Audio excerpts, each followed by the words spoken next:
Hi, welcome everybody. Today I want to talk about why do we stay with the narcissist? Why can't we leave, right? So let's talk about cognitive dissonance because that's going to play a big part into why it's hard to leave the narcissist. So cognitive dissonance is when you have two conflicting thoughts, feelings, or emotions, and you create a third thought to make those make sense together, okay? Because when you have two conflicting thoughts, it feels unsettled in the body. Like, this doesn't make sense. And I'll give you an example. So the cognitive dissonance is creating another thought or more thoughts to make those thoughts make sense together, okay?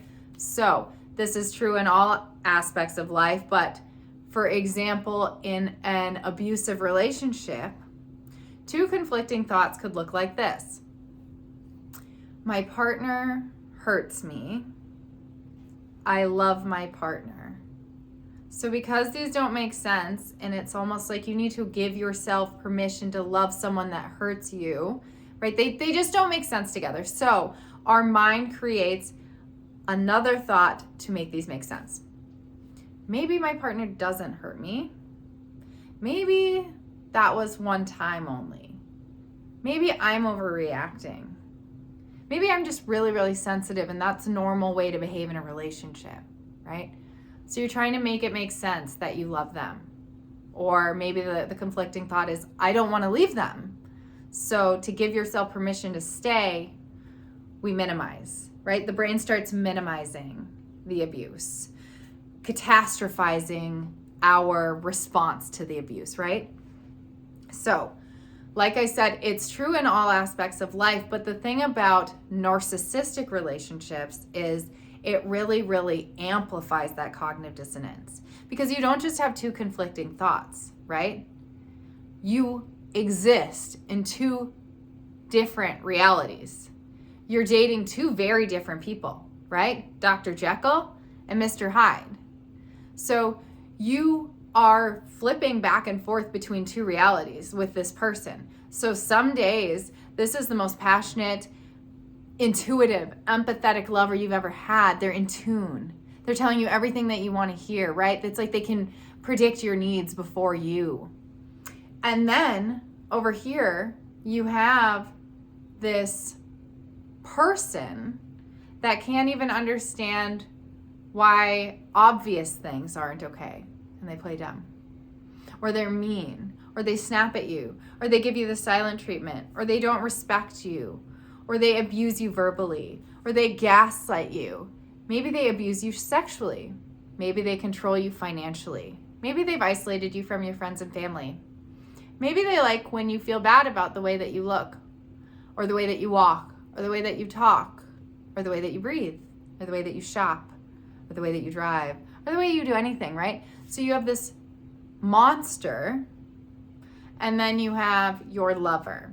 So the cognitive dissonance, like I said, is just dramatically worse because we're not just dealing with my thoughts are conflicting, my memories are conflicting, my dual realities are conflicting, yeah?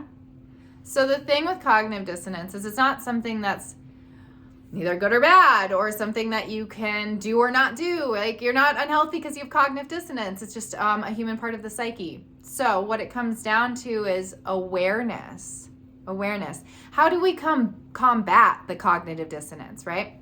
So you're aware now of what cognitive dissonance is. So the next time you're in this moment where you're like, can feel that you may be minimizing the abuse, think, oh my gosh, okay, wait, hold on, I'm having some cognitive dissonance, right? So what I would like to see you do is start journaling, okay, in the heat of it, not later in the cognitive dissonance, right?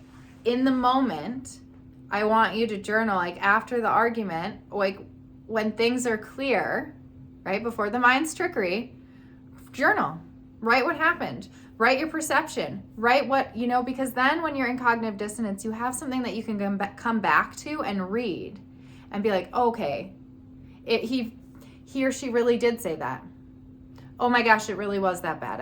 I'm not making this up. I'm not being too sensitive, because when you read your own words back to yourself, that will really help combat it. A tool I used once recently, when I was feeling like I was going into cognitive dissonance, like, I don't think this guy is treating me very well, but maybe I'm seeing things or I'm overreacting, right? I promised myself, just be really, you can trust yourself.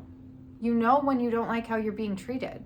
It's not a perception thing, right? Like, if it's bad, you know it. You know it. So just trust yourself. So the next time I went into that situation, the moment it got bad, in the moment, I told myself, nope, you're not going to cognitive dissonance after. This is absolutely unacceptable. Do not forget this. Because the next time he flips and is being nice and kind and blah, blah, blah, and you're going to pull from that, your cognitive dissonance is going to pull from that, right? Because we do that. They're nice, so we pull from that. Well, how can I sit here and say that they're not thoughtful and considerate when they just did all of this for me today? They went out of their way. They were so helpful. They thought about me. They got me a gift. They booked a trip, right? Now we're being love bombed. So that doesn't help with the cognitive dissonance either. So journaling's a good tool, but at the end of the day, you need to trust yourself in the moment that things are bad and say, I'm not going to allow myself to go into cognitive dissonance after this. I'm going to remember that this isn't okay, how I'm being treated and how I feel. And I'm not going to talk myself out of it. I won't. Okay? So if you're new here and you've never met me before, my name is Kat. I'm Katherine Kleiss across all platforms. I'm the owner of Stand Coaching. Stand. Stop the abuse nobody deserves. Okay? Together, we can stand.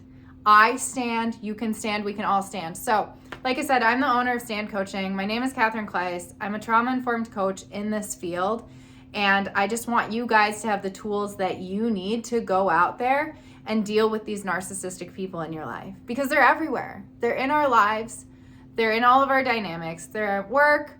They're our parents. They're our siblings. They're our partners. They're our children, okay? So these are the tools that you need. I will see you next time, okay? Stay strong.